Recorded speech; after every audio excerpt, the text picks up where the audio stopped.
Oiça bem, meu jovem, oiça bem, oiça. Estão oiçando aí que eu tô oiçando aqui. Sejam bem-vindos, tá? Nesta sexta-feira, o nosso tradicionalíssimo Gelada com Queçada. Eu não quero perder tempo, oiçam bem isso. Eu não quero perder tempo com a introdução, porque vocês lotaram de perguntas lá na caixinha e a temática deste programa será voltada para responder tudo que vocês me falaram lá. Tudo não, quase tudo. Vamos lá? Vamos lá? Porque o tempo, como diria Cazuza, ele não para.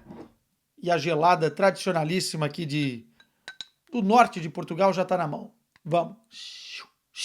Oiça!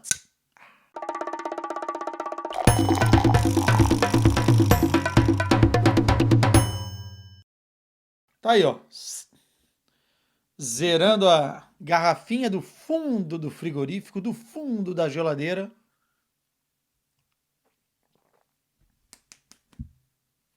Tintim por tintim. Vamos lá. Oi, São Bem. Este programa é um oferecimento da KTO. Cara, tenho acertado bastante coisa lá nos stories, hein? E vou deixar mais dicas para este final de semana, tanto Bundesliga quanto o Tugão. E ainda tem o clássico domingo, hein? Corinthians e São Paulo. Na verdade, São Paulo e Corinthians. Então, para quem gosta de se divertir com responsabilidade, sempre não vai apostar o que vocês não têm, obviamente. E para maiores de 18, a KTO é a nossa grande parceira aqui do Gelada com Queçada, tá? Fiquem ligados lá no Instagram. Cara, muita gente me mandou perguntas sobre Liga dos Campeões e eu vou começar falando sobre o novo formato. O Mário Cardinale, um beijo, lindão, mandou aqui. O que tem achado da nova Champions? O modelo antigo não era melhor para os grandes clubes? Deixava talvez os grandes clubes um pouco mais confortáveis, né? É óbvio que a gente ainda está na primeira temporada, não é uma receita de bolo. É óbvio que os clubes ainda estão entendendo esse novo formato e as pontuações. Essa primeira temporada dessa nova fase vai fazer com que os clubes entendam um pouquinho da dinâmica para a próxima temporada. Vai servir também como nota de corte, né? Porque a UEFA, por exemplo, ela revelou que no início da temporada a projeção de quem marcasse 7 pontos iria passar para os playoffs. Algo que se tornou loucura, né? Sendo que a nota de corte agora está em 11 pontos. Talvez passe com 10, mas está em 11 pontos. Ou seja, até para a UEFA, as matemáticas não estão batendo tão bem. E no final das contas, os clubes grandes que relaxaram um pouquinho num jogo aqui, num jogo ali, que deixaram de ganhar pontos, que por algum momento passaram por um turbilhão de problemas na temporada, esses clubes estão agora em uma situação que não queriam estar. Por exemplo, o Bayern de Munique não estar entre os 8 é uma grande surpresa para mim. É uma grande surpresa para mim. O Manchester City está fora da zona de classificação para os playoffs é loucura. O Paris Saint-Germain ter 10 pontos nesse momento, tendo que jogar na Alemanha contra o Stuttgart, confronto direto para se classificar, também. O próprio Benfica e o Sporting, que vacilaram em alguns momentos, estão aí na briga e, enfim, podem ficar de fora dependendo de uma combinação de resultados. Tudo isso é loucura. Então eu acho que é um formato que traz mais entretenimento, deixa um pouco de lado o marasmo da fase de grupos, porque você tem mais confrontos e com um grau de dificuldade maior. Você tem mais decisões, porque cada ponto vale, cada gol vale. E a gente projetava isso, só que na prática fica muito mais bonitinho ver, né? Eu acho que a Liga dos Campeões é um sucesso. Pô, Quesada, mas como é que será os playoffs? Será que teremos bons confrontos? A gente vai ter que ver. Pela projeção, podemos ter jogo grande já, né? De repente um Manchester City contra um Bayern de Munique, de repente um Real Madrid contra Manchester City, de repente Juventus encarando um Manchester City ou Juventus e Bayern de... Enfim, tem muita coisa que pode acontecer. Eu só sei que eu estou empolgadíssimo, porque a gente vai ter mais 2 jogos decisivos, os playoffs agora, e ganhamos 8 rodadas de bons jogos. É melhor que já dá para bater o martelo. É melhor do que o modelo antigo. Renan Andrade mandou aqui, ó. Oissa! Oissa! Isso aí vai virar a forma da gente se cumprimentar aqui no programa, né? Os caras atrapalhando o seu trabalho e ainda querendo estar certo, é verdade. Cara, tem uma coisa que eu odeio, é o cara vir de propósito, sabendo que você está trabalhando, porque quando a gente abre o microfone, acho que algumas pessoas pensam que é diversão, né? Porque a gente tá sorrindo, tá falando de futebol, mas eu tô trabalhando, né? Até essa bagaça aqui, eu estou trabalhando, eu estou tomando uma cerveja, mas é que na verdade aqui é menos trabalho que eu estou trocando uma ideia com vocês. Mas mesmo assim, é trabalho. Enfim, para quem não viu a história, vai lá no Melhor Futebol do Mundo que vai entender o que aconteceu. Os caras vão subir corte lá no canal de cortes e tal. Mas, oi, Renan, você está certo.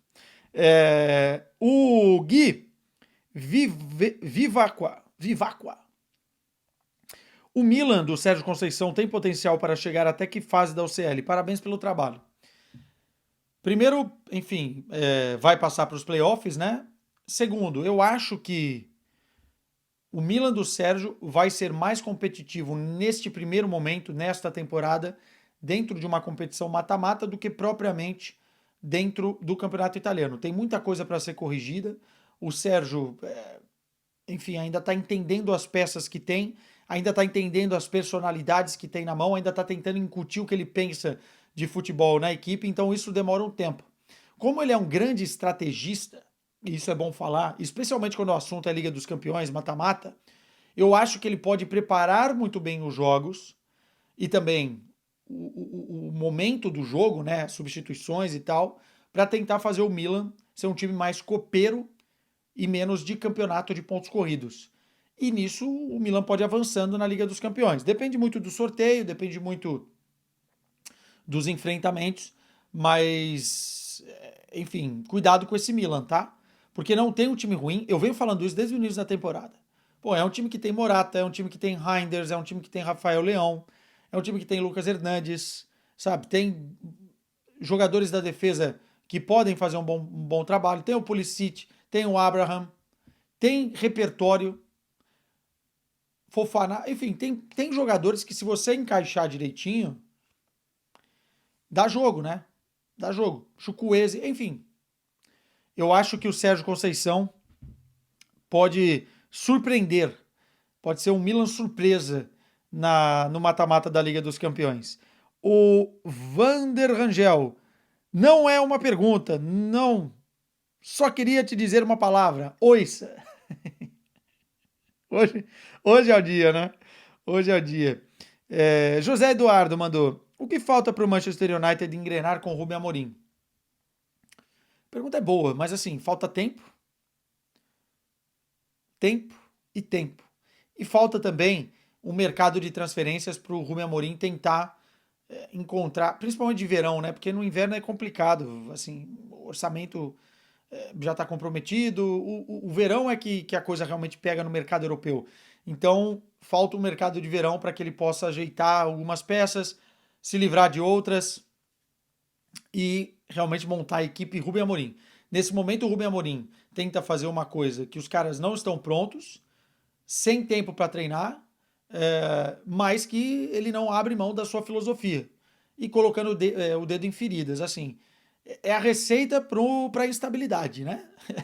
Então, esperem um Manchester United instável até o final da temporada. A partir da próxima temporada, aí já tem que haver uma cobrança no trabalho do Rubem Amorim. Cauê Matos mandou aqui, ó.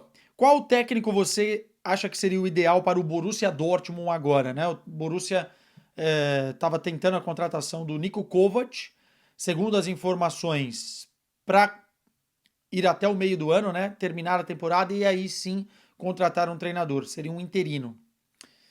Eu, sinceramente, acho que é uma boa ideia você ir com o interino até o final da temporada. Pô, que assada, mas aí talvez nem classifique para a Liga dos Campeões e tal. Mas é difícil você, neste momento, com os nomes disponíveis no mercado, primeiro, convencer esses nomes a pegar um projeto em andamento, onde muitos deles vão falar não, como, por exemplo, o Roger Schmidt falou não, para, enfim, tentar alguma coisa ainda nessa temporada. É muito mais confortável, olhando o caos que está o Borussia Dortmund, você pegar o time na próxima temporada, com janela de transferências, ajeitando tudo de uma forma mais coesa. Entretanto, se fôssemos falar de técnicos livres no mercado, eu gostaria da segunda chance do Ten Hag. Acho que o Ten Hag no Manchester United foi triturado. Acho que no Borussia Dortmund poderia dar certo. O trabalho dele no Ajax, ou Ajax, chame como você quiser, é muito, muito bom.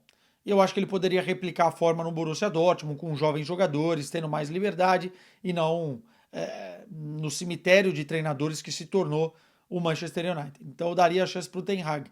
Se fosse para contratar um treinador que está empregado, gosto muito do Sebastian Hoeneß.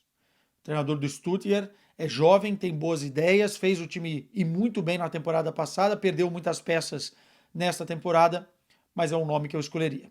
Luiz Pinto mandou aqui: quais as grandes razões para a crise no Futebol Clube do Porto? Tem algumas, né? Primeiro, a mudança na direção, na presidência.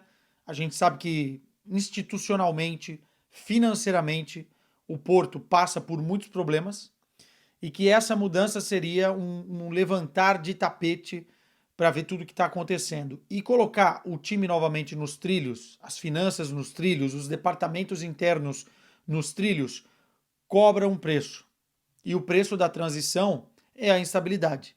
Então eu acho que a mudança, ela só por tudo que aconteceu, já seria difícil. E falávamos disso aqui no canal algumas vezes, né? Só que eu acho que também tem algumas decisões. O Vilas Boas resolveu bancar o Vitor Bruno, num negócio que começou mal, né? Enfim, auxiliar do Sérgio, brigou com o Sérgio, ia para um lugar, depois ficou no Porto, o Sérgio foi embora, enfim.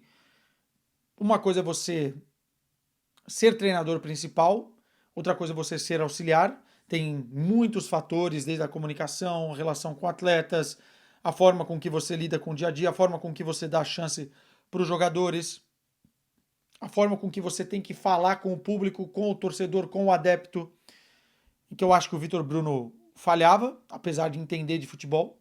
Então a escolha do Vitor Bruno também é questionável. Eu teria, por exemplo, olha, que passou, Sérgio, fica mais um ano. Eu duvido que o Sérgio não ficaria mais um ano. Fica mais um ano para a gente estabilizar, depois você sai. Ou outra opção. E agora é tentar remediar uma temporada que me parece com sérios riscos de terminar sem nada. Ainda está brigando pelo campeonato? Está. Mas o Porto, na bagunça que está, na casa a arder que está nesse momento, primeiro precisa estabilizar para depois pensar em título, na minha opinião. Perdendo os jogos que anda perdendo, são 4 derrotas, né? Algo que não acontecia desde a década de 60. Então, assim, tem muita coisa aí para melhorar. E aí ele manda a pergunta que muita gente me mandou. Qual a opinião aí sobre o novo treinador do Porto, Martin Anselmi, né, que já viajou do México, o treinador que estava no Cruz Azul, viajou para o Porto. O Cruz Azul está chateadíssimo com isso, já notificou que não deveria ter viajado e tal. O Porto precisa pagar lá uma multa rescisória. Treinador argentino de 39 anos, que fez sucesso no futebol sul-americano treinando o Independiente Del Valle, né?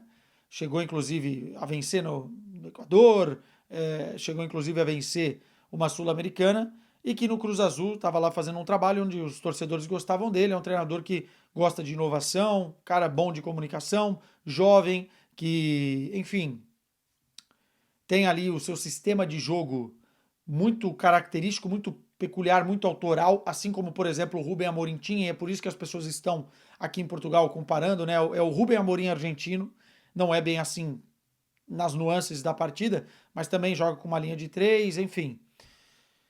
E vai tentar apostar no jovem treinador. O que eu acho? Eu acho arriscado, extremamente arriscado.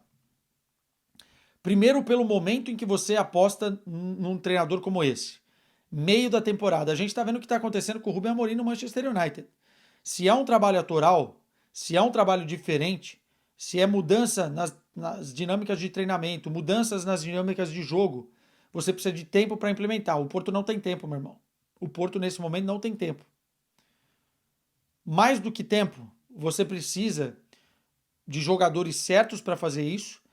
Não sei se o processo de construção dele, que começa lá de trás, com a linha de 3 zagueiros hoje, tem nos zagueiros que estão lá tanta confiança assim. Mas você precisa de jogadores. Ou incutir nos seus jogadores, fazer eles jogarem o que você quer que eles joguem, ou você precisa contratar. E não tem tempo para isso, né? Não tem uma janela para isso extensa para o Porto contratar. Inclusive um time que passa por vários problemas financeiros. Então eu acho que é uma incógnita muito grande, uma aposta do Porto. Me causa um pouco estranheza um treinador que nunca ganhou na Argentina, é argentino, nunca ganhou no Brasil, que é o principal campeonato sul-americano a nível de competitividade, nunca ganhou Libertadores, dê esse salto para o futebol europeu para um clube como o Porto. Isso me causa um pouco de estranheza. Pode ser que dê certo e todo mundo aplauda no final, mas eu acho que o momento é errado, o nome pode não ser dos melhores e, terceiro ponto, característica. Para trabalhar no Porto, você precisa conhecer o ADN, né, o DNA do Porto. No Porto, mais vale a entrega, a luta, a força, a garra, ganhar de 0-0, mas deixar tudo dentro de campo, do que propriamente você fazer um jogo exibicional, maravilhoso. Né? Mais vale, né, a garra do dragão do que outra coisa. E os adeptos se identificam com isso. Ah, mas Quesada tem que mudar. Na maioria, meu irmão, é isso. Você não muda um clube de um dia para a noite. Então, eu acho estranha a escolha. Não me agrada tanto, sinceramente. Não tem um background assim fantástico, ganhou no Equador, mas não é uma liga fortíssima como é dentro do futebol sul-americano, como é o Brasil, como é a Argentina, por exemplo, ou até o próprio México, né? Que ele não conseguiu dar continuidade no trabalho.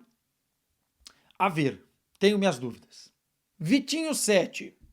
Acha que o Leverkusen vai brigar ponto a ponto pela Liga, pela Bundesliga? Roger Schmidt seria uma boa no Borussia Dortmund? Um abraço. Eu gosto do Roger Schmidt, apesar de tudo. Só que eu não sei o que ele está a fim de fazer. Se ele negou agora ir para o Borussia Dortmund, acho que é difícil acontecer agora no verão. Eu gosto das ideias dele, acho que a primeira temporada dele no Benfica, principalmente a primeira metade, foi muito, muito boa. Só que depois ele deixou o caldo entornar. Talvez num clube alemão, né, talvez em um outro contexto, seja um nome interessante. E quanto ao Bayer Leverkusen, eu acho que sim, eu acho que vai ficar. Até porque eu acho que o Bayern de Munique também vai tropeçar, não vai ser um time avassalador até o final da temporada. Acho que vai brigar por título. Ainda acho que o Bayern de Munique vai ser campeão, porque vai ter a prioridade na liga, mas do jeito que se apresentou contra o Feyenoord, o que eu vou falar agora, né? Que o Leverkusen não vai chegar? Eu acho que chega e eu acho que vai ser uma briga boa. O Ezequiel Bryan queria que você fosse meu tio. Porra. Tiozão do churrasco, da cerveja. Eu tô bem característico para isso. Mas eu já tenho uma sobrinha. Aliás, beijão pra Isabela. Tchan, tchan. O Gui Matos 9. Chega de company. Você escreveu company errado. Company que você escreveu aqui é companhia. Chega de companhia? Mais ou menos. Às vezes a companhia pode ser proveitosa, às vezes não. Não é motivo ainda para o fim da linha, mas é motivo para pressão. Eu acho que o Bayern de Munique, assim como o Real Madrid, é um clube que não permite você perder muitos jogos seguidos ou alguns resultados. Quando o Real Madrid perde do Barcelona da forma que perdeu, se levanta a lebre do Ancelotti porque é o Real Madrid. Nenhum outro treinador, em nenhum outro clube o Ancelotti, depois de ganhar tudo que ganhou, seria questionado da forma que a imprensa espanhola faz. E a imprensa alemã faz um pouco isso com o Bayern de Munique. Não é à toa que a imprensa espanhola chama o Bayern de Munique de Real Madrid da Alemanha. Porque é mais ou menos isso. Não pode perder de 3-0 do Feyenoord. Foi eliminado na Pokal por circunstâncias do jogo. O Neuer foi expulso. Quem viu, viu. Enfim, mas são alguns vacilos que não podem acontecer. Não pode perder de 4 do Barcelona. Tem muita coisa que está errada. E ele precisa começar a corrigir rapidamente. Não gosto do discurso do Company de que esse jogo deu errado porque a bola não entrou, foi causalidade. Não, não é causalidade. Tem acontecido algumas coisas estranhas. Acho que eu vejo evolução em alguns jogos, mas tem outros que, não dá para defender. Esse é um, para mim, que não dá para defender. O Nicolas Franco. Vitor Bruno e Vasco Matos na mira do Botafogo. Quais as suas impressões sobre ele? Vitor Bruno, não. Primeira oportunidade como treinador, não foi bem no Porto. Eu não apostaria. Pode entender muito de futebol, mas precisa de cancha, precisa de mais coisas. E o Botafogo hoje é um time campeão brasileiro da Libertadores. E o Vasco Matos está fazendo um bom trabalho no Santa Clara. Gosto das ideias de jogo, gosto da ousadia, inclusive para enfrentar os grandes aqui em Portugal. Mas é um treinador aposta. O Arthur Jorge não era tão aposta porque o Braga está num nível superior ao Santa Clara, como seria o Vasco Matos. Mas, enfim, entre esses dois, Vitor Bruno e Vasco Matos. Não tenho dúvida disso. Ih, rapaz. O mestre Stifler, tava com saudade de você. Por que é pouco lembrado o Wirtz na disputa de melhor do mundo, mesmo jogando bem? Hum, Eu acho que o Wirtz estaria na disputa de melhor do mundo se a Alemanha tivesse vencido a Eurocopa. Ele entrou na lista, né, dos 10 primeiros. O Bayer Leverkusen ganhou a dobradinha, é verdade. Entretanto, não estava na Champions e não venceu a Europa League. Tomou 3-0, taca da Atalanta. Então, assim, eu acho que se vencer uma Liga dos Campeões ou se vencer um torneio grande com a Alemanha, jogando muito futebol porque ele tem capacidade, em breve o Wirtz estará um pouco mais próximo das primeiras colocações nessa lista, ou quem sabe até mesmo sonhar com os prêmios individuais. Mas as competições europeias são mais importantes do que as competições nacionais na Alemanha, até porque é a Alemanha. Se fosse Premier League é diferente. A verdade é essa. Para quem vota, né? Eu tenho uma mensagem aqui do Matheus Felipe Pereira Alves. Fala do Atlético covarde. Como você não usou vírgula, eu não sei se você está me chamando de covarde ou se você estava falando do Atlético covarde, ou se um dia eu chamei o Atlético de covarde. Eu critiquei muito o Atlético no início da temporada. E quem não criticou estava errado. Com o potencial de contratações que os caras fizeram, face ao treinador que tem, ao clube que é, à torcida que tem que cobrar. Parar de tratar o Atlético como um time que se perde e tá tudo ok. Vai no Estádio da Luz, toma 4-0 e eu não vou falar mal do Atlético? Do Julian Álvares, que agora tá arrebentando, mas começou mal a temporada? Tem que cobrar, meu irmão. Não sei. Eu não passo pano aqui pra ninguém, hein? Falei mal do Porto, falei mal do Benfica, falei mal de todo mundo aqui. Falo mal do Bayern. Não tem essa não, meu irmão. Tem essa não. Agora, você me chamou de covarde, tá perdoado. Tá perdoado. Na sexta-feira eu tomando minha cervejinha, não vou ficar bravo com você. Favoto mandou aqui. Quesada, qual é a média de valores dos ingressos dos times grandes de Portugal? Putz, depende da competição, né? Uma taça da Liga vai ser sempre mais barato do que um campeonato. A Liga dos Campeões vai ser mais cara do que os outros. Mas eu acho assim, para uma Champions, que uns 40 euros, me corrijam aí os amigos portugueses que estiverem por aqui, 40, 50 euros, dependendo do lugar, né? Se for um lugar mais caro, aí vai ter 60, 70 euros. Mas na Champions, no campeonato é um pouco mais barato. 20 euros, 15 euros. Para a seleção você encontra por esses valores também. Enfim, o Jean Lima já ouviu algo sobre o interesse do Barcelona no Musiala? Nesses tempos, não. Nesses tempos, não. E o Musiala está prestes a renovar o contrato com o Bayern de Munique. Eu acho difícil, primeiro, o Barcelona ter bala para pagar, porque é um jogador na casa dos 100 milhões de euros. E segundo, que eu acho que ele vai ficar na Alemanha. Vai ser o cara geracional do Bayern de Munique pós Thomas Müller. Essa é a ideia dos dirigentes do Baião. Vamos ver. O Silvio Júnior, João Neves é o futuro da seleção portuguesa? Bernardo Silva tá em queda livre. Tá, cara, tá em queda livre. Não sei se é uma temporada ruim, atípica, mas na seleção ele já fez uma Eurocopa ruim. Agora,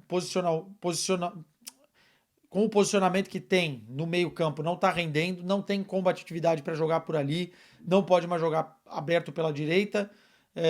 Talvez um cara mais cerebral no meio-campo, mas não tá rolando. O João Neves é um motorzinho, né? Ele não é parecido com o Bernardo Silva, quando a gente tinha o prime do Bernardo Silva, caindo pela ponta direita, muita inteligência, um contra um, enfim, até velocidade mesmo.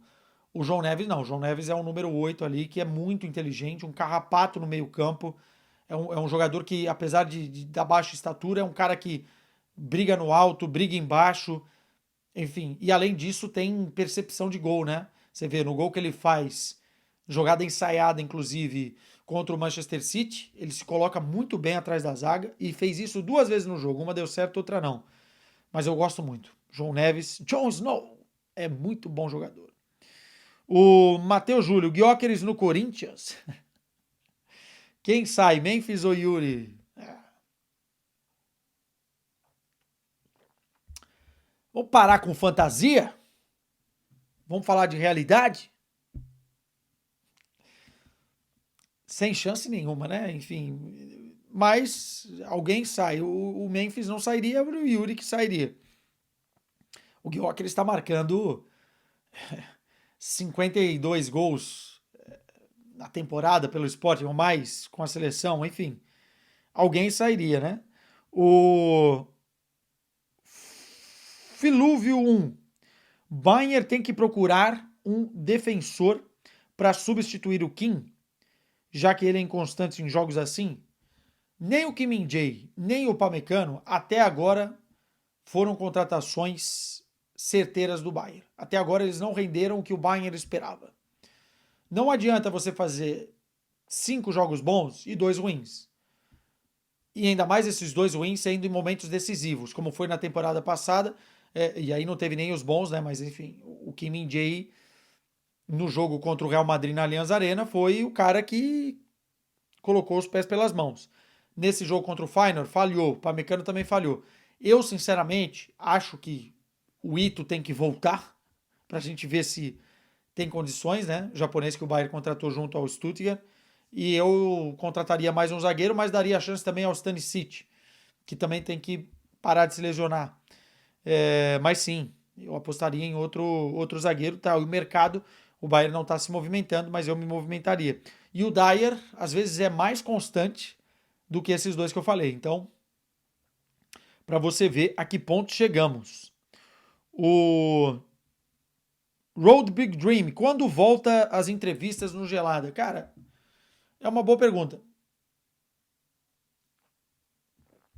Estamos estudando o formato aqui, porque é o seguinte: as entrevistas são muito boas, eu adoro fazer, só que é muito difícil você ter toda semana um convidado. E como eu tô acumulando função, fazendo muita coisa no trabalho, eu não consigo fazer essa produção. Vamos ver. Temos algumas possibilidades e até mesmo de lives, não só do Gelada, mas lives pós-jogo aqui no canal. Algumas coisas vão acontecer a partir agora do mês de fevereiro, tá? Mas a pergunta é boa e eu não dei muita satisfação em relação a isso. Ivo Mourão, este 5-4 Benfica-Barcelona, né? Foi o jogo mais emocionante que você já presenciou ou cobriu? Não, não, eu já fiz alguns jogos. Assim, esse jogo foi o jogo mais maluco que eu já cobri. Porque não foi um grande jogo de futebol e ele não teve um quê de emoção, de eliminação, de mata-mata. Mas ele foi insano, né? Assim, erros grotescos dos goleiros, uma chuva torrencial, enfim, teve muitos elementos ali que a gente já falou no vídeo sobre. Mas, pô, eu fiz a virada do Tottenham pra cima do Ajax na Holanda, né?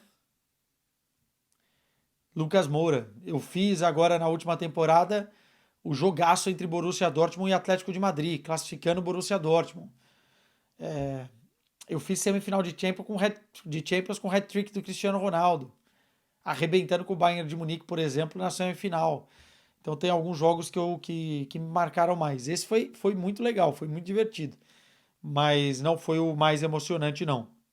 O J.R. Brito, o que acha do impeachment do Augusto Melo? É, já falei sobre esse tema aqui. Eu acho que é um movimento muito mais político da oposição que pensa só no poder pelo poder do que propriamente no Corinthians. Eu acho que o Augusto Melo se isolou dentro do clube a nível político. Isso tem um preço, pode não ser justo, mas é o que é. E eu acho que é uma grande bobagem você tirar sem antes, é, enfim, na esfera civil ser julgado, né? Se houve uma irregularidade, se houve um crime, a polícia tem que determinar isso, a investigação tem que determinar isso, né? Ele tem que ser julgado para isso. A presunção de inocência, ela é válida para todo mundo e ele precisa e está fazendo um bom trabalho, né? Assim, de recuperar o que ele fez no primeiro 6 meses. Então eu acho, nesse momento, injusto. Daqui a 1, 2 meses, se as coisas foram provadas e o que ele está sendo acusado, aí a conversa muda, mas me parece muito mais ser um movimento de oposição político do que propriamente querendo a justiça ou o bem do Corinthians. Ó, 4 perguntinhas aqui pra gente. Matheus Silva, por que a Bundesliga tem tantos gols e times ofensivos? Cultura alemã? Exatamente, do futebol alemão, né? A escola alemã de treinadores já é um pouco assim. A gente vê alguns exemplos.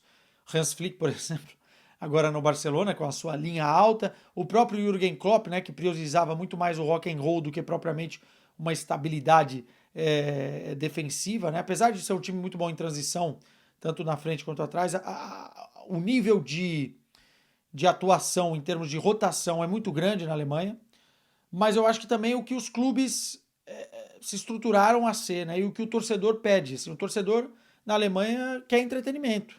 E aí os clubes não têm a pressão de jogar de outra forma, entendeu? Eu acho que é muito da cultura. Por exemplo, vamos pegar um exemplo tosco no Brasil. O jeito que o torcedor corintiano vê futebol é diferente do jeito que o torcedor do Flamengo vê, ou do que ele aprecia, né? Então é basicamente isso. Na Alemanha os caras gostam de bons jogos. Você vê, é difícil você ter um time de Libertadores na Alemanha. O União Berlim foi um pouco assim, né? Uma época, mas culturalmente, basicamente é isso. É, o J.R. Brito, como você classificaria o trabalho do Bruno Lage no Benfica até agora? Ganhou o título, né? Ganhou a taça da Liga, mas um 6,5, 7. Por aí. Eu acho que ainda tem muita instabilidade, tem muitos erros. Por exemplo, no jogo contra o Barcelona, pouco se falou, mas eu não gostei das substituições que ele fez. É, tem alguns errinhos, alguns momentos que eu acho que ele falha, mas eu só vou conseguir fazer um julgamento total quando terminar a temporada. Até não é justo agora, né? Tá no meio da temporada, ele tem bons resultados, alguns bons jogos e outros nem tanto. Vamos esperar. Tá nessa casa aí, 6,5, 7. J.R. Brito mandou também o que está causando a instabilidade no Bayern de Munique. Bom, o próprio Bayern de Munique, né, dos últimos anos, o fato do Bayern não ter conseguido nem a primeira, nem a segunda, nem a terceira, nem a quarta opção de treinador que queria ter que ir buscar o Company diz muita coisa. A implementação de um novo trabalho, as más contratações a nível defensivo e, enfim, essa toda parte de gerência que foi feita nos últimos anos, né? Nagelsmann embora, chega a Tuchel, manda embora, continua. Isso tem feito mal para o Bayern de Munique. Mas é um time que não está instável. Instável não é a palavra. É um time que precisa dar resposta rapidamente. E se não ganhar nenhum título esse ano, vai ser feia a coisa, hein? PH Ribas. Roger Machado não era uma boa para o Porto, pensando no estilo de jogo? Técnico novo e competente. Eu acho que o Roger Machado ainda precisa se provar mais dentro do futebol brasileiro para pensar um dia em ser treinador na Europa. Se não fosse o último trabalho no Flamengo e as críticas que teve, eu acho que o Tite seria um bom treinador para o Porto. pela questão de características, DNA, o Porto tem um pouco de Corinthians, já falei um pouco sobre isso, do que a torcida exige, né, do que a torcida cobra. E o Tite é um cara que, querendo ou não, meu, ele teve 6 anos à frente da seleção brasileira, ganhou Libertadores, ganhou Brasileirão, ganhou Mundial, e não ganhou só um Brasileirão, ganhou Mundial, fez bons times, fez a seleção ter bons momentos, apesar de nas Copas a gente se decepcionar. Eu acho que ele tinha mais gabarito hoje para ser o treinador brasileiro a treinar na Europa. Mas tem aquilo que eu falei. Os clubes,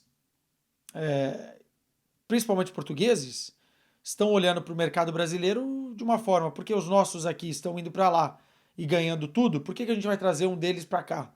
É basicamente isso. Tem muita gente me cobrando aqui para eu falar mais de Corinthians. Eu não fiz vídeo dos jogos pós Velo Clube e Água Santa. Eu vi os dois. Não fiz porque eu tava trabalhando, gente. É loucura, né? Mas, enfim, ainda cubro o futebol europeu.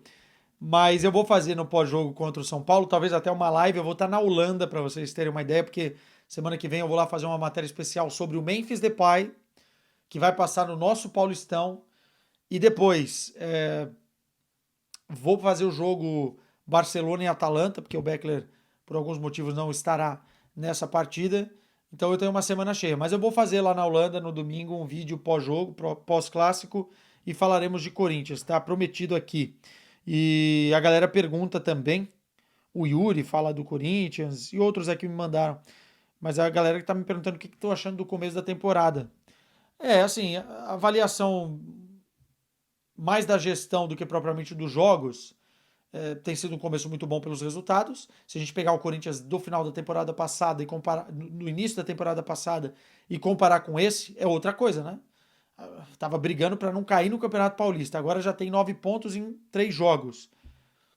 Tem testado bons formatos, tem colocado jogadores que são reservas para tentar ganhar mais espaço. E à medida que você vai colocando os titulares, a qualidade aumenta, né? Contra o Água Santa a gente viu o goleiro fazendo milagres, e quando o Memphis entrou no jogo mudou totalmente as ações ofensivas do Corinthians, né?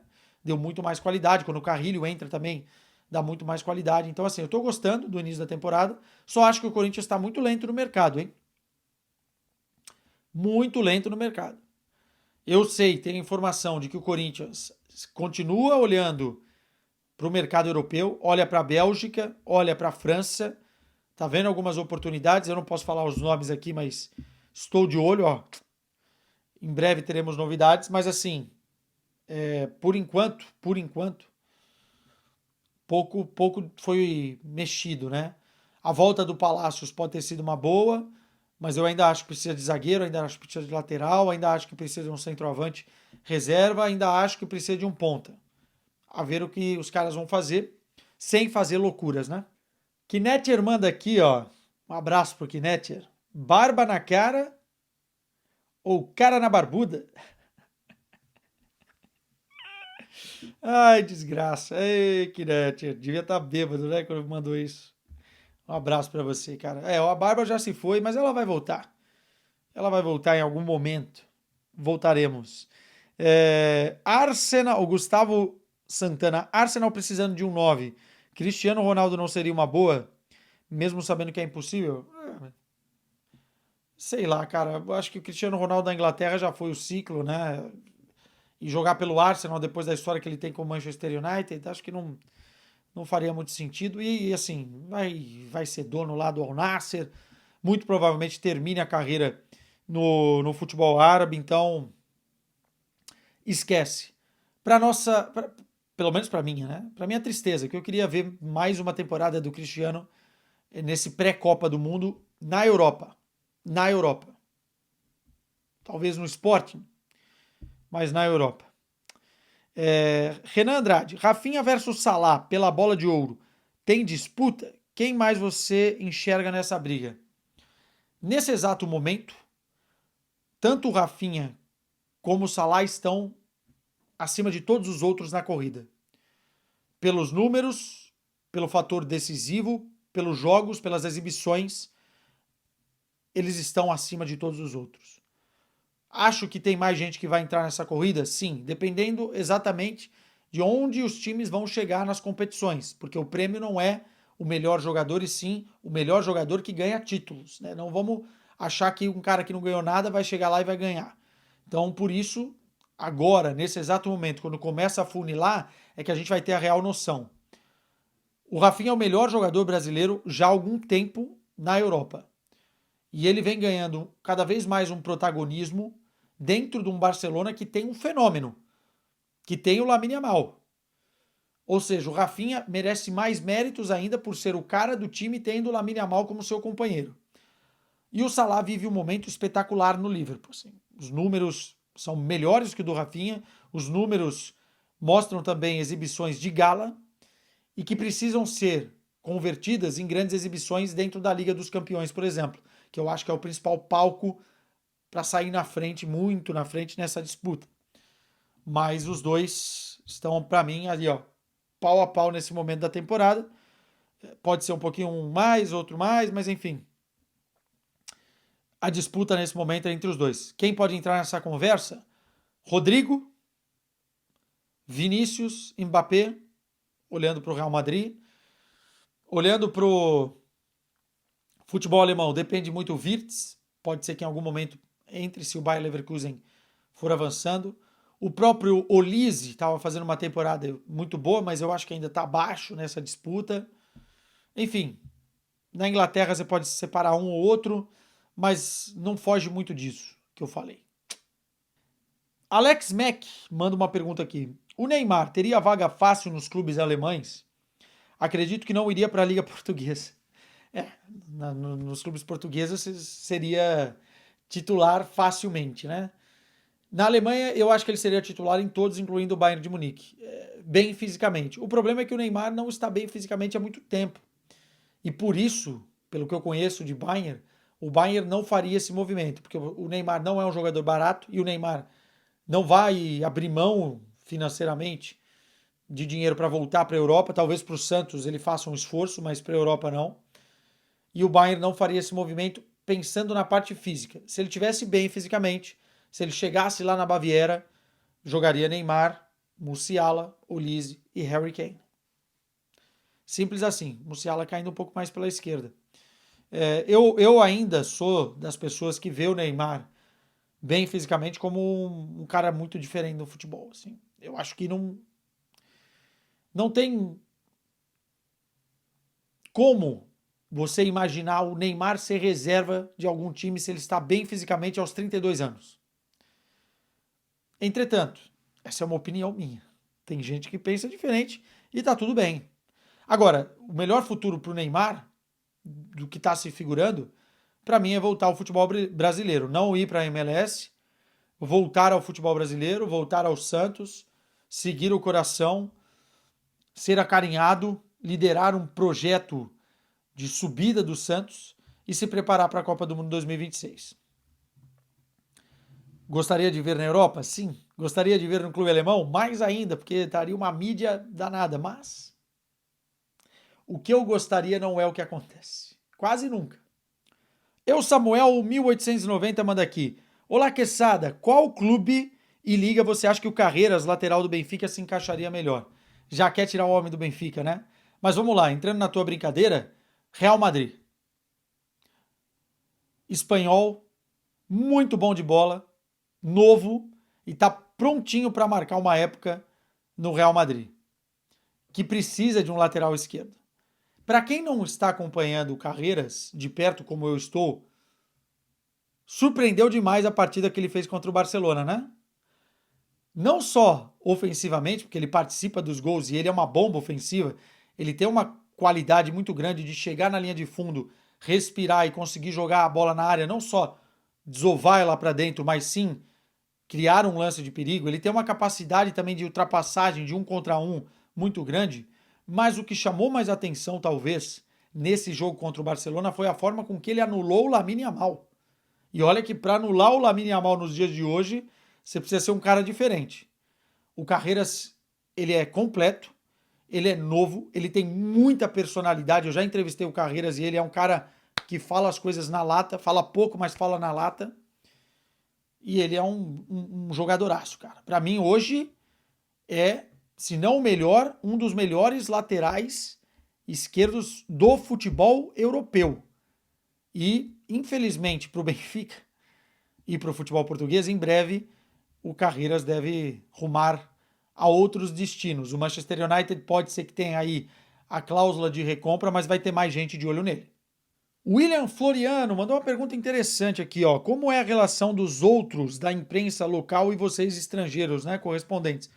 É muito boa, cara, assim, eu acho que há um respeito muito grande. Também eu estou muito tempo aqui, e enfim, fiz questão de, logo no início, contactar o máximo de pessoas da imprensa portuguesa para me explicar muita coisa. Ninguém nasce sabendo, eu precisava entender o contexto do futebol português em muitos aspectos, e os caras foram muito solícitos comigo. E eu, de certa forma, de volta. Eu tenho grandes amigos hoje, que, enfim, a gente sai para tomar uma, já passaram festividades aqui na minha casa. Tenho muita gente da imprensa portuguesa que eu considero amigo pessoal. E os caras me ajudam demais no panorama. Eles tomam muita porrada aqui. Eu tomo menos por ser estrangeiro, mas a relação é de muita cordialidade e eu acho que com todos, viu? O Fred é muito respeitado na Inglaterra, a Tati na Espanha, inclusive faz trabalhos para o Marca, o Beckler em Barcelona, a Clara na Itália e agora em Paris, enfim, eu acho que é basicamente isso. É... Vamos indo para o final aqui, hein? Tchum, tchum, tchum, tchum. O Murilo Vaz mandou várias perguntas. Ele manda: o PSG ainda é um projeto esportivo atrativo para os jogadores aí na Europa? Depende. Depende. Eu acho que o Paris Saint-Germain se tornou um projeto menos atrativo, não só por não ganhar títulos, mas por prender os jogadores. Eu acho que ficou com uma imagem um pouco arranhada. Mas, para os jogadores que, por exemplo, como o Kvaratskhelia, que estavam no Napoli, o Paris Saint-Germain pode ser uma boa. Para o cara que está no Barcelona, fica mais difícil. Para o cara que está no Real Madrid, para o cara que está no Manchester City, enfim, no Liverpool, no Bayern, acho que é mais difícil. Enfim, eu não acho que seja mais o projeto que foi antes. Podem falar muita coisa do Neymar, mas ele fez o Paris Saint-Germain entrar no mapa, né? A imagem, a contratação, enfim. O Messi só foi para lá porque o Neymar estava lá. Então, assim, tem muita coisa que o Neymar conseguiu fazer. A saída desses galácticos também e a forma com que as coisas foram conduzidas queimaram um pouco no mercado. Mas ainda pode ser um time competitivo, como foi contra o Manchester City, contratando o Kvaratskhelia, que é um grande jogador, enfim. Não é uma receita de bolo. Alice Marteloso mandou aqui: quantas pilhas por mês um correspondente precisa? Eu vou explicar para vocês. Eu tenho aqui, vamos ver se não dá problema no áudio aí. Eu tenho aqui esse aparelhinho que chama iRig. Estou fazendo propaganda, né? Esse aparelhinho tem duas pilhas. E esse aparelhinho conecta o meu fone de ouvido quando eu entro ao vivo e conecta esse cabo aqui que vai ligar no meu microfone que está aqui embaixo. Está aqui o iRig. Esse aparelhinho leva duas pilhas. Só que ele demanda muita, demanda muita pilha, porque a gente trabalha demais, né? Quanto mais você trabalha, quanto mais você grava aqui, mais você gasta pilha no iRig. Eu poderia ter uma lapelazinha, que também demandaria outras coisas. O ponto é que ele não te avisa muito antes de ter que trocar a pilha. E às vezes é no meio do programa. E aí a gente tem que trocar a pilha e fica essa parada que os caras acham que a gente precisa de muita pilha. Mas geralmente, cara, umas 6 pilhas por mês, por aí. Quando eu não deixo isso aqui ligado sem querer, que aí a pilha vai pro beleléu. O V. Tomazini, 27 anos, é uma idade boa para começar a carreira de jornalista esportivo? Alguma dica? 27 anos, você é novo, primeiro, né? Não tenha na tua cabeça que você é velho. Eu acho que é um desafio maior, mas de certa forma você também já está mais maduro. Não vai deixar as oportunidades fugirem por uma questão de achar que elas vão aparecer de novo. Isso é uma coisa boa. E hoje, cara, o jornalismo esportivo ele está mais aberto, ele está mais acessível, né? Nas grandes corporações, a forma de entrar mais facilmente hoje é você fazendo um trabalho fora, no Instagram, no Twitter, e depois ser contratado. Porque os caras já vão saber o que você é, de repente você já tem uma base de seguidores e eles te contratam com tudo isso. É um combo. Então, sinceramente, eu acho que hoje a internet viabiliza muito mais e não tem essa questão da idade. Então, você pode abrir uma câmera, falar de futebol, tentar fazer coisas diferentes, tentar trazer contextos diferentes. Quer ver um cara que faz isso muito bem há muito tempo? Bundesliga Insider, por exemplo. Não tem uma grande corporação por trás e é um cara que cobre no Twitter o futebol alemão como poucos. Ele já esteve na Alemanha cobrindo Der Klassiker por conta disso. Então, assim, demanda trabalho, esforço, mas a idade é um número só. Acabou a minha cerveja, então eu vou ler a última aqui.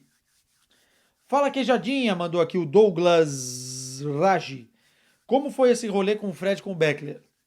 Foi muito bom, cara. Já fazia um tempo que eu e o Fred queríamos ir até Barcelona conhecer o apartamento novo do Marcelito, né? Que mudou lá de apartamento. Não sei se ele já falou com vocês sobre isso no canal dele, senão eu tô falando agora. E a gente tava para marcar um final de semana. O problema é que o Fred tá sempre trabalhando ou pro México ou pro Brasil, e eu também tenho meus compromissos pessoais e profissionais. Então a gente nunca achava uma data. E a gente agora em janeiro conseguiu convencer, ó, no chaveco a chefia para deixar autorizar. E foi muito bom. Foi sexta e sábado, né? Nós tivemos uma noite de sexta um pouco conturbada, posso dizer essa palavra, um pouco maluca. Fomos parar em alguns lugares, eu não me lembro da noite toda, mas essas são as melhores noites, né? Ai, Deus. E depois, fomos, na sexta-feira, nós ficamos curtindo aquela boa e velha ressaca, assistindo jogos e mais jogos. Acho que a gente viu uns 10 jogos de futebol, porque o Beckler precisava gravar sobre o Barcelona, eu precisava também assistir jogo do Bayern de Munique e rever o do Benfica, enfim. E a gente ficou basicamente resenhando, tomando uma cervejinha de leve, curtindo a ressaca, depois do engove, ó, deu tudo muito certo. Mas foi legal, foi legal. A gente tem uma conexão muito boa, né? Os correspondentes como um todo. E, e às vezes é importante a gente fazer esse team building fora do ambiente de trabalho. Foi muito bom. Um abraço ao Marcelito. Estarei em Barcelona cobrindo o Marcelito nessa semana. Por motivos pessoais, ele teve que se ausentar, vai ter que se ausentar. Espero que o torcedor do Barcelona esteja mais tranquilo comigo, porque depois que eu fiz as críticas de arbitragem, o torcedor do Barcelona ficou chateado. Não fique, eu não estava criticando o Barcelona, não, tá? Tava falando do árbitro. O Barcelona não tem nada a ver com isso. Aliás, a vitória foi épica. Mas é o que é. Em breve, o Gelada tá de volta também. Espero na sexta-feira. E voltamos no domingo para falar do majestoso. Tem São Paulo e Corinthians no Morumbi. Vai ter vídeo aqui ou live pós-jogo. Tchau para vocês.